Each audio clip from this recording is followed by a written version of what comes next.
इयत्ता 9वीच्या वर्गातील सर्व विद्यार्थी मित्रांचं पुन्हा एकदा स्वागत.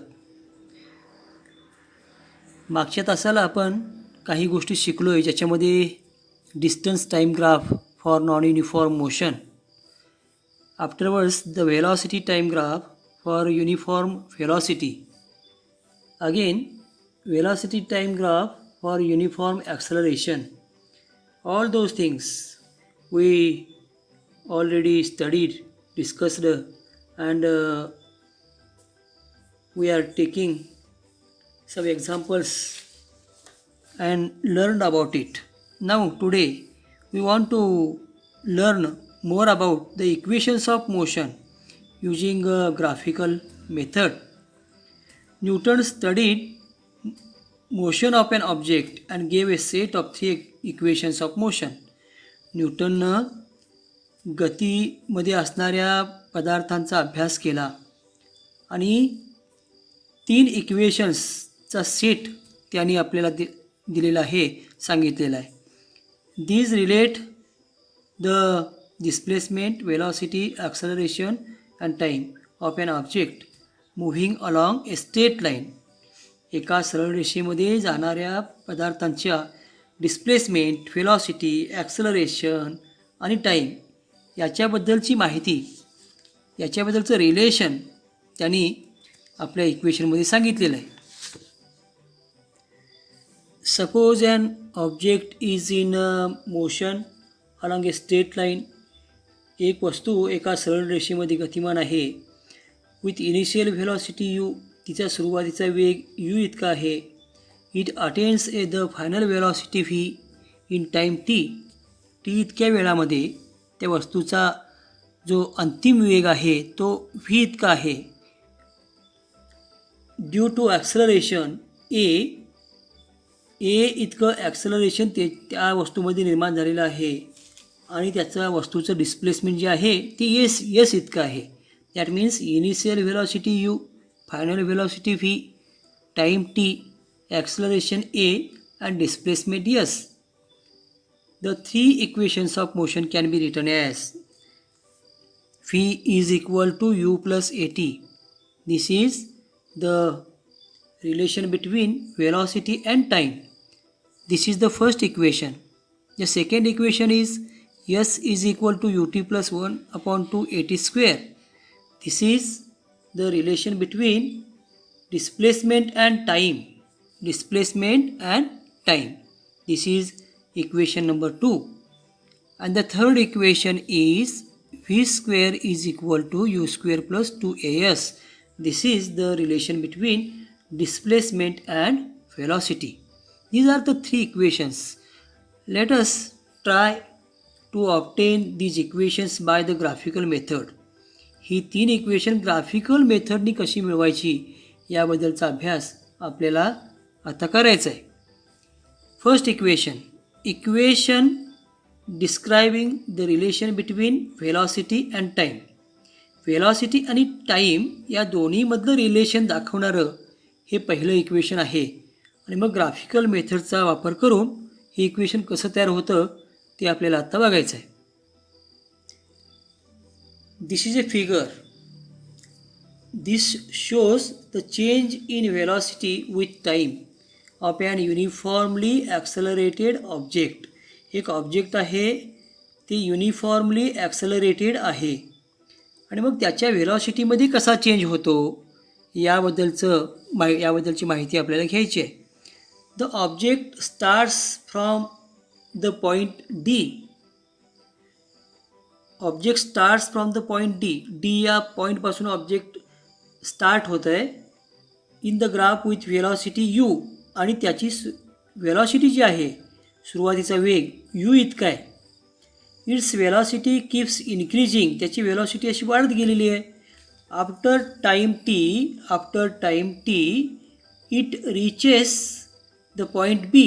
इतक्या वेळानंतर ही जी वस्तू आहे, ही जी ऑब्जेक्ट आहे, हे बी या ठिकाणी पोहोचते. The initial velocity of the object that is U. आता यू म्हणजेच O D. U is equal to O D. The final velocity किती आहे बरं final velocity of an object? Final velocity V इतकी आहे. What is V? Actually V is also equal to O C. V is also equal to O C. Time T, this is time T. वस्तू या ठिकाणापासून या ठिकाणी गेली म्हणजे तिला वेळ किती लागला? टी इतका वेळ लागला. What is T? T is also equal to O E. Therefore T is equal to O E. Now how to calculate the acceleration A. याच्यापूर्वीसुद्धा आपण शिकलो आहे ॲक्सलरेशन कसं काढावं. तर change in velocity upon time. What is change in velocity? Actually व्हेलॉसिटीमध्ये change झाला तो कसा काढावा? That is final velocity minus initial velocity. अंतिम वेग वजा सुरुवातीचा वेग upon time T. Now what is final velocity? Final velocity I return here O C. What is initial velocity? I return here OD. And what is time? Time t. Time t here. And therefore A is equal to, what is OC minus OD? OC minus OD. OC minus OD. That is equal to CD. CD. OC minus OD means CD upon T. And therefore rearrangement of this equation, I can write down the AT is equal to CD. AT is equal to CD or CD is equal to AT. This is equation number 1. Now draw a line parallel to y-axis. This is y-axis. This is a line. This line is parallel to y-axis. Draw a line parallel to y-axis passing through point B. This will cross, he line कुठं cross होते? This will cross x-axis at point E. Draw a line. आता अजून एक line काढायची आहे. Draw a line parallel to x-axis. या x-axisला parallel line काढायची आहे. Passing through D. Passing through D, this will cross the line BE. आता ही line BE ला क्रॉस होते. कुठं क्रॉस होते? At point A. आपण काय कन्स्ट्रक्शन केलं की वाय ॲक्सिसला पॅरलल लाईन काढली आणि एक्स ॲक्सिसला पॅरलल लाईन काढली. फ्रॉम द ग्राफ, या ग्राफवरून आपल्याला बघायचं आहे की BE is equal to AB plus AE. What is phi? Phi is equal to CD plus OD. What is phi? Fee is equal to, instead of CD I written here 80. CD is equal to 80. You see here CD is equal to 80. Therefore CD is equal to 80. And OD, instead of OD I written here U. This is OD is equal to U. And therefore U here. And therefore the equation phi is equal to U plus 80. This is the first equation of motion. Graphical method वापरून आपण first equation of motion तयार केलेलं आहे. Now the second equation of motion, equation describing the relation between displacement and time. Let us suppose that an object in uniform acceleration A and it has covered the distance s within time t. एक object आहे की ज्याचं acceleration हे uniform आहे, म्हणजे समान काळामध्ये त्याच्या वेगामध्ये होणारा बदल हा समान आहे. त्याला आपण ए असं म्हणतो, uniform acceleration A. And it has cover the distance yes. T इतक्या वेळामध्ये त्यानं यस इतकं अंतर कापलेलं आहे. From the graph, the distance covered by the object during time T is given by the area of quadrilateral DOEB. त्या वस्तूनं जे अंतर कव्हर केलेलं आहे ते अंतर आपण कसं काढणार आहोत, तर त्या ट्रँगलचा एरिया काढणार आहोत आपण. Area of quadrilateral, not triangle but quadrilateral, चौकोनाचा area, DOEB. Distance covered by the object during time t is given by the area of quadrilateral DOEB. Quadrilateral DOEB. This is a quadrilateral. We want to calculate the area of this quadrilateral. Now, S is equal to area of quadrilateral DOEB. आता हा जो quadrilateral आहे याचा area कसा काढावा, तर त्याचा area काढण्यासाठी आपण एक पद्धत वापरू शकतो. सुरुवातीला या क्वाड्रिलॅटरलचा एरिया काढायचा, त्यानंतर या ट्रँगलचा एरिया काढायचा आणि दोन्हींचा जो एरिया आहे त्यांची बेरीज करायची. Here area of rectangle DOEA ह्या रेक्टँगल आहे त्याचा area plus area of triangle DAB, area of triangle, this is triangle DAB. आता रेक्टँगलचं ट्रँगल आपण कसं काढतो, length into breadth, and therefore S is equal to AE into OE, AE into OE plus ट्रँगलचं area 1/2 into base into height, AB into DA, AB into DA. This is the equation and we want to fill AE is equal to U. AE is equal to U. Afterwards OE is equal to T, and afterwards AB is equal to CD, that is equal to AT. आपण याच्यापूर्वी पहिलं equation तयार करताना आपण बघितलेलं आहे की AB is equal to AT. Now substituting all this in this equation we get S is equal to U into T, AE च्या ऐवजी U, OE च्या ऐवजी T plus 1/2 into AT, AB is equal to AT into T, DA is equal to T. Therefore, here I written DA is equal to T. And rearrange this equation. S is equal to UT plus 1/2 AT square. Newton's second equation of motion is S is equal to UT plus 1/2 AT square. Now the third equation of motion by using graphical method. Equation describing the relation between displacement and velocity. या दोन्हीमधलं relation दाखवणारं तिसरं equation. We have seen that from the graph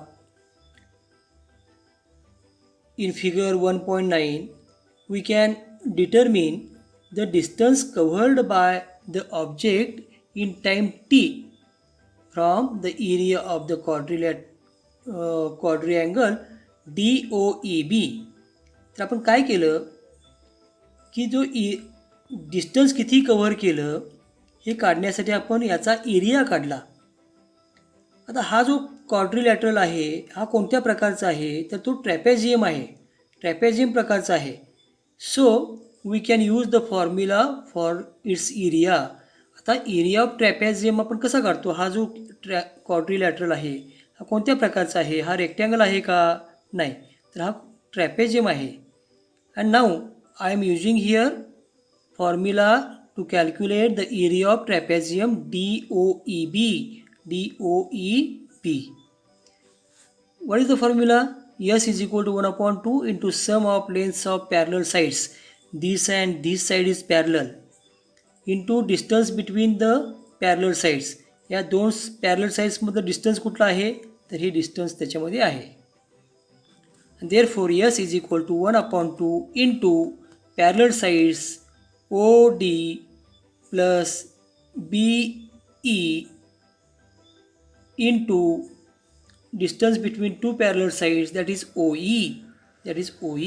या दोन parallel line sides मधले हे distance आहे.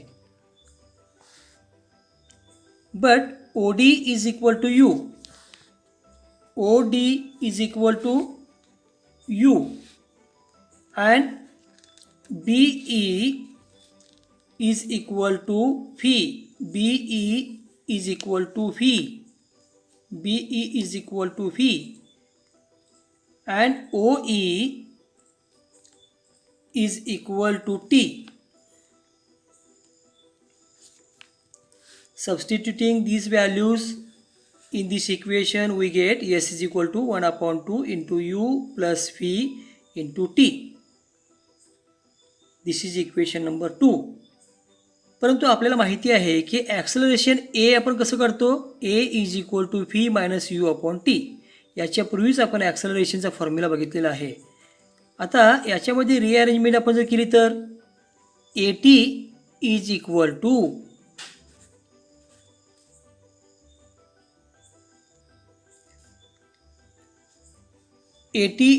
To fee minus U and what is T? T is equal to V minus U upon A. This is equation number 3. आता या equation 3 मध्ये आपल्याला काय करायचं आहे, ते इक्वेशन 3 मध्ये या टीची व्हॅल्यू, ही जी टीची व्हॅल्यू आपल्याला इथे मिळालेली आहे, ही टीची व्हॅल्यू या ठिकाणी घालायची आहे. S is equal to 1/2 into U plus V into T.